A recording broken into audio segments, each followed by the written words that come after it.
Magandang buhay mga bata!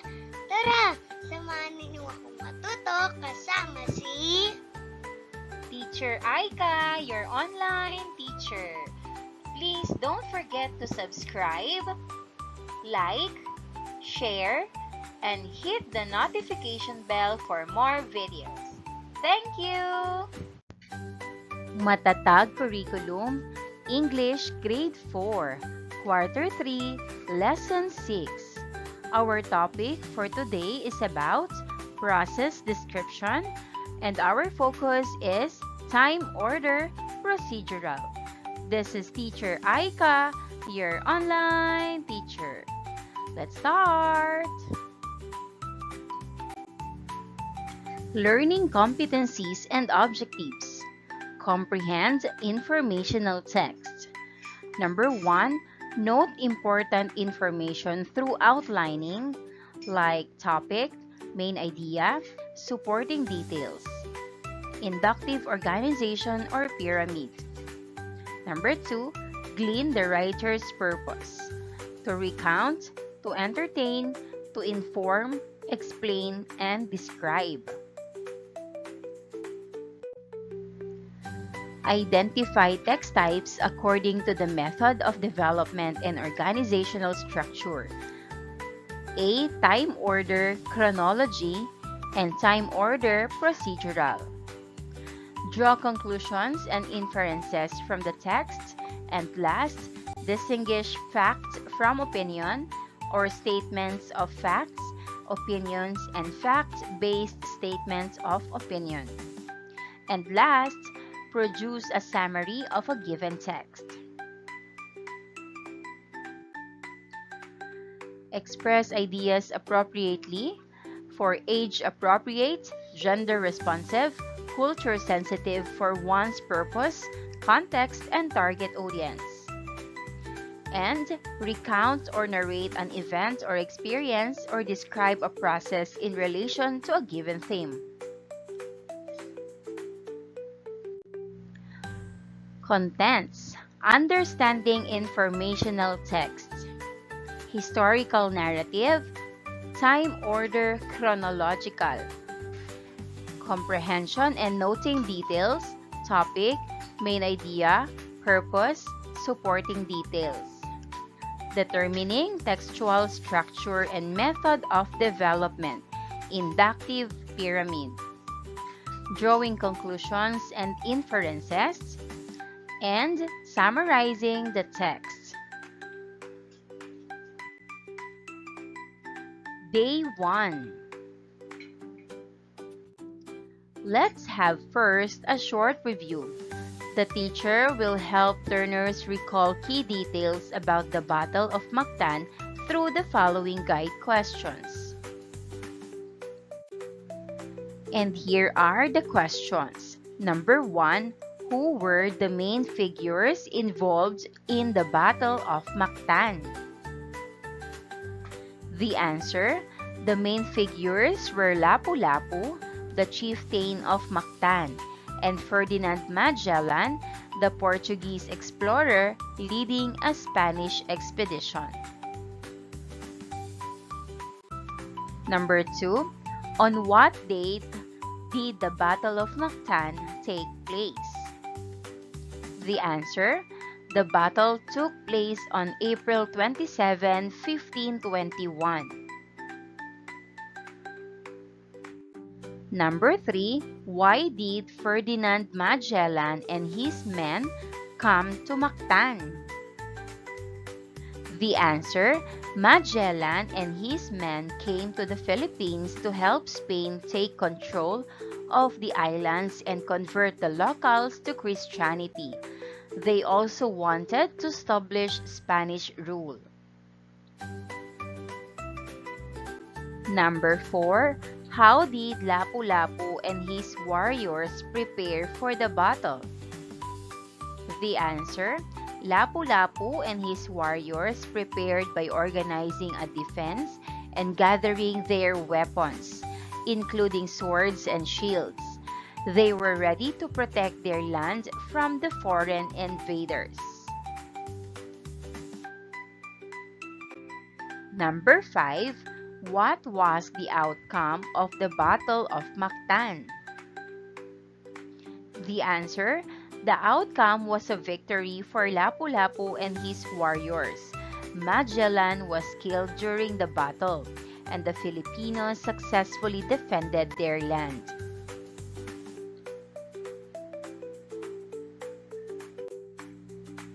After the previous week's discussion on historical texts, this week's lesson will focus on understanding another type of informational text, a procedural text. Lesson purpose: today, we're going to learn how to make a clay pot by following a series of steps, just like when you follow a recipe or build a toy with instructions. Each step is important to create something great. I'll walk you through the process, showing you how to roll, shape, and mold the clay to form your very own pot. Are you ready to follow the steps and make your own masterpiece? Let's get started.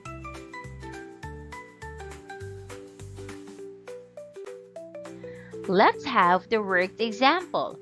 Today, we're going to explore the exciting world of clay and how it can help us understanding the story Learning Wonders with Clay.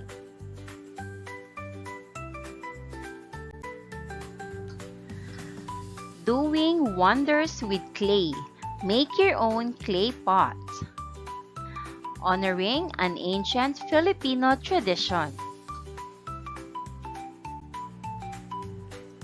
From ancient hands to modern marvels. Our ancestors centuries ago were already masters of shaping clay. They used it to make sturdy jars called tapayas to store food, intricate palayok for cooking, and even decorative banga for special occasions. These weren't just containers. They were works of art, each one unique and full of stories. In the days of old, our Filipino ancestors used clay to do amazing things. They sculpted beautiful cups, bowls, and jars to carry fresh water and store precious food. While we have other ways to store food now, clay still holds a special charm, and it reminds us of the wonderful works of our ancestors. The good news is that clay pots are quite easy to make, so you can make your own one too, following the simple steps.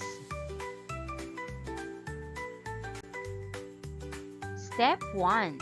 Gather your clay. Grab a chunk of clay, roughly the size of a juicy hamburger. Warm it up in your hands, kneading it like dough until it feels soft and smooth. Remember, be gentle. We don't want any sneaky air bubbles hiding inside. Step 2. Prepare your clay dough. Slice the clay in half like a detective inspecting a delicious cookie. Peek inside, making sure there aren't any air pockets trying to play hide and seek.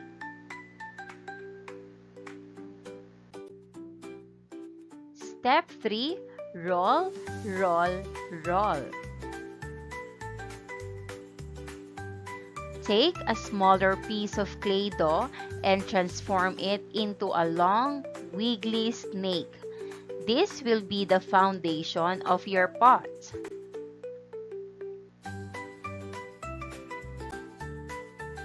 Step 4. Build the base.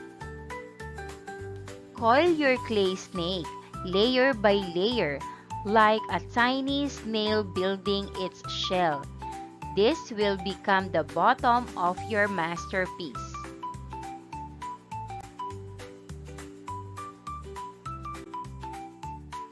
Step 5. Build the wall. Now, score your newly built base and the bottom of your clay snake with a little water, making it a bit rough. This helps them stick together like best friends playing tug. Add more clay snake layers, winding them around and up to build the walls of your pot. Step 6. Make it smooth. Gently smoothen the inside of your pot. Imagine giving it a big hug. This makes the inside parts nice and strong. Remember, you can lean against the outside with one hand while you hug with the other.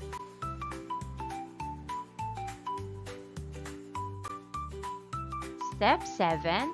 Shape your masterpiece. Play with the clay. Adjust the coils and make your pot your own.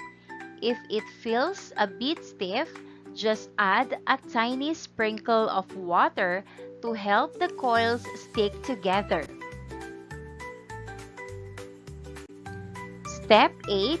Make the final flourish. Now it is time to personalize your pot. Add some cool decorations like tiny stamps, swirls, or even your initials. You can even paint your pot if you like.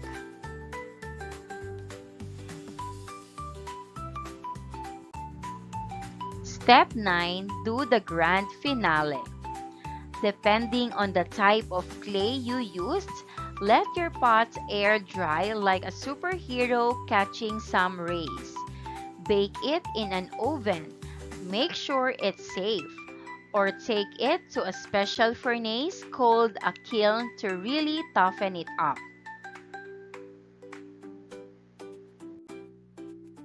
Creating a clay pot with your own hands can be easy, but it takes patience to make a good one.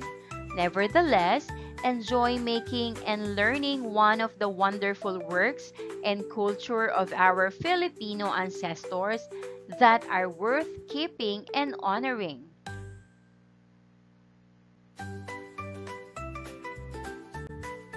Here are the guide questions. Number 1. What is the text about? Number 2. What do you think is the purpose of the writer?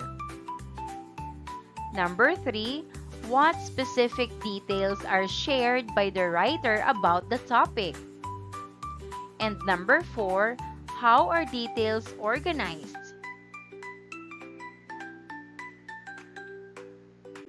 Let's answer the guide questions. Number 1. What is the text about? The answer: the text is about the art of shaping clay in the context of ancient Filipino traditions. It highlights how clay was used by Filipino ancestors to create functional and artistic items such as jars or tapayan, cooking pots or palayok, and decorative containers like banga. Number 2, what do you think is the purpose of the writer? The answer: the purpose of the writer is to educate readers about the rich cultural heritage of clay making in the Philippines and to inspire appreciation for the creativity and craftsmanship of Filipino ancestors. It also encourages readers to honor this tradition by making their own clay pots. Number 3, what specific details are shared by the writer about the topic? The answer: first, Filipino ancestors used clay to create containers for storage, cooking, and decoration. Second, specific examples of items include tapayan for storing rice, palayok for cooking, and banga for decorative purposes. And third, these items were not just functional but also works of art that carried unique stories.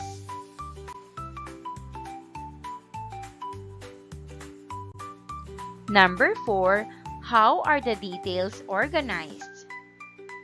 The answer, the details are presented in a chronological and thematic order.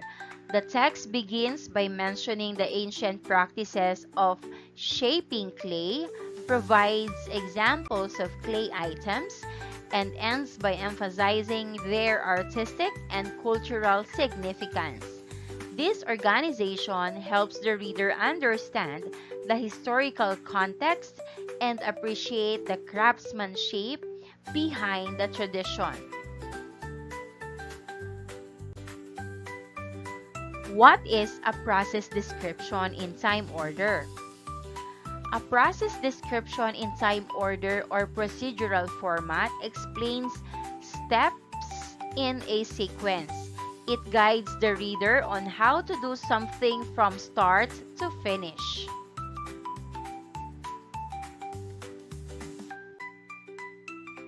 Why do we need to learn procedural text?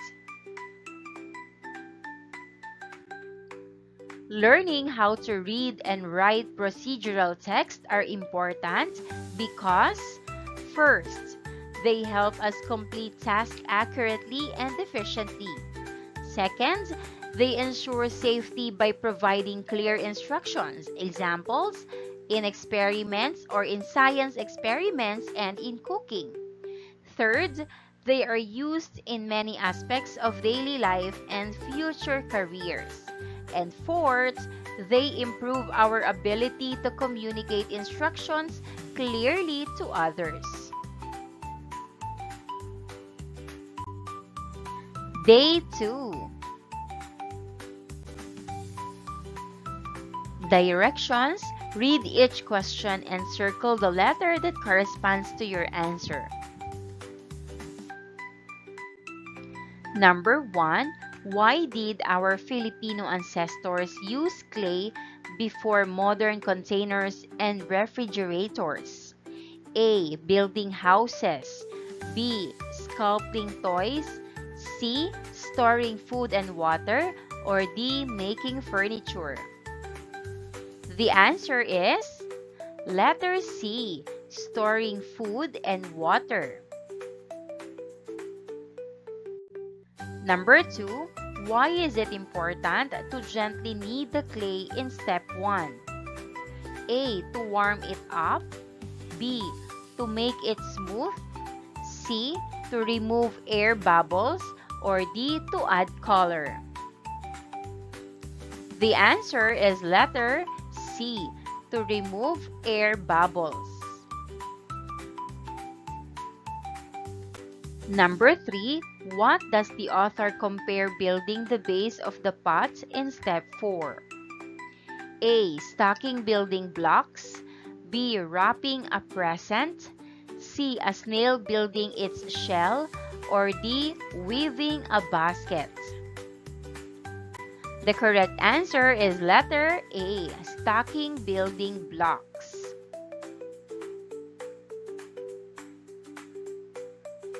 Number 4, what should be done to help the base and clay snake stick together in step 5? A. Press them together firmly. B. Score them with water. C. Add glue. Or D. Decorate them. The answer is letter B. Score them with water. Number 5, how can you personalize your clay pots in step 8? A. Adding tiny animals. B. Carving your initials. C. Using colorful paints. Or D. All of the above. The answer is letter D. All of the above.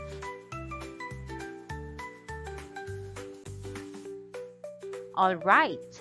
Class, let's dive into an engaging activity that will help us understand the differences and similarities between two types of text, narrative and procedural. What are narrative and procedural texts? Narrative texts, these are stories that entertain us. They have characters, settings, and events that unfold in a sequence. While procedural texts, these texts guide us on how to do something. They provide step-by-step instructions to achieve a special goal.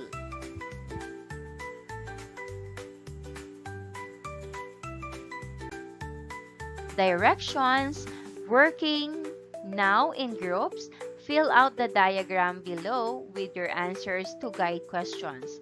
Present your output to the class afterwards.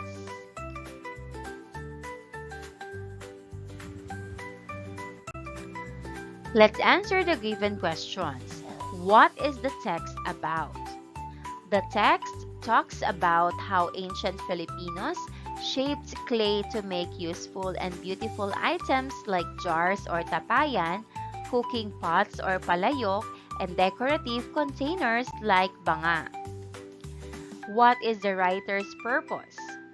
The writer wants to teach kids about clay making in the Philippines, showing how creative Filipino ancestors were and encourage them to make their own clay pots. What important details are shared? Filipino ancestors used clay to make items for storage, cooking, and decoration. Examples include tapayan for rice, palayok for cooking, and banga for decoration. These items were not only useful but also beautiful and full of stories. And last, how are the details organized? The details or the text is organized in order of time and theme.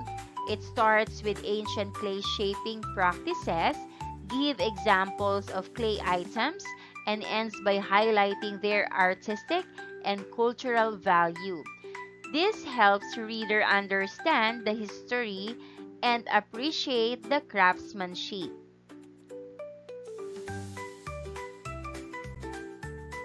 Directions. With your group, arrange these steps in the correct order by assigning them numbers 1 to 9, starting with the first step and ending with the last as they appear in the text. Let's answer.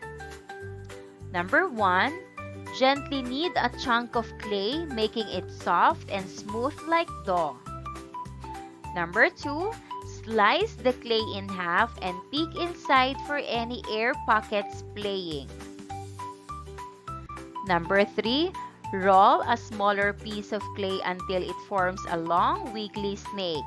This will be your pot's foundation, strong and ready to build upon. Number 4, score the base and the snake's bottom with a little water to roughen it a bit. Number 5, layer your clay snake, coil by coil. This becomes your pot's bottom, the base of your pot. Number 6, wind more clay snake layers around and up, building the walls of your pot. Imagine it reaching for the sky like a friendly giant. Number 7, gently smoothen the inside of your pot, giving it a big hug for strength and durability. Lean against the outside while you hug. 2 hands are better than 1. Number 8, play with the clay. Adjust the coils and make your pots your own. Add swirls, stumps, or even your initials. Let your creativity shine. Number 9, depending on your clay, let your pots air dry like a superhero, soaking up the sun. Bake it in an oven like a cozy cookie. or take it to a special furnace called a kiln for extra toughness.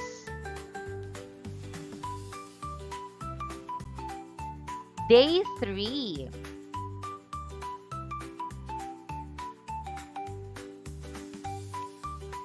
Lesson activity. Being able to arrange pieces of information into order.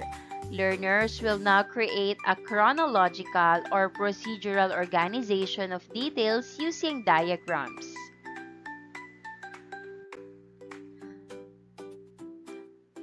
Directions: complete the diagram below with the steps given in the box. Note that the steps below are like the ones in the previous day's activity, but they have been rephrased. Let's answer. Clay pot making process.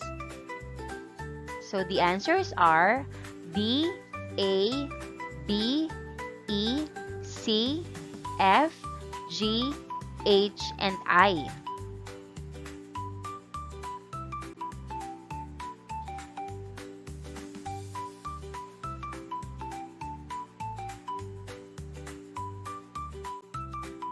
Learners' takeaways. Directions. Recall what you learned from this lesson and fill in the blanks with ideas and information that will complete each statement. You may also use drawings to show your answers. 2 things I learned about procedural textation that will complete each statement. You may also use drawings to show your answers.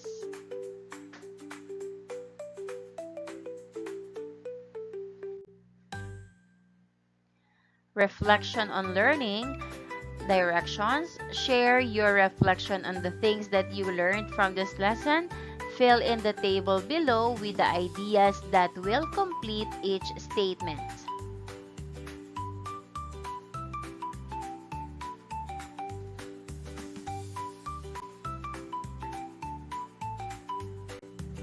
Day 4.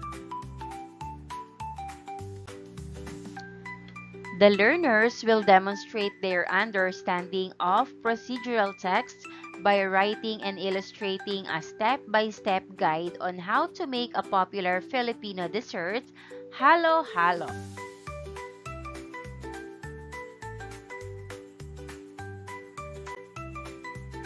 Task description. Explain to the learners that they, working in groups, will be creating an instructional guide for making halo-halo, a famous Filipino dessert. Emphasize the importance of clarity, sequence, and completeness in their instructions. Learners are also encouraged to draw pictures to accompany each step, ensure the illustrations are clear, and help explain the process.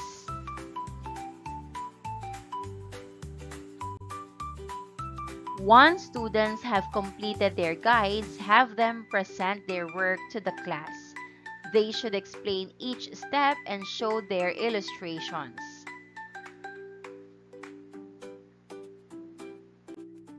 Assessment criteria: completeness, clarity, sequence, illustrations, and presentation.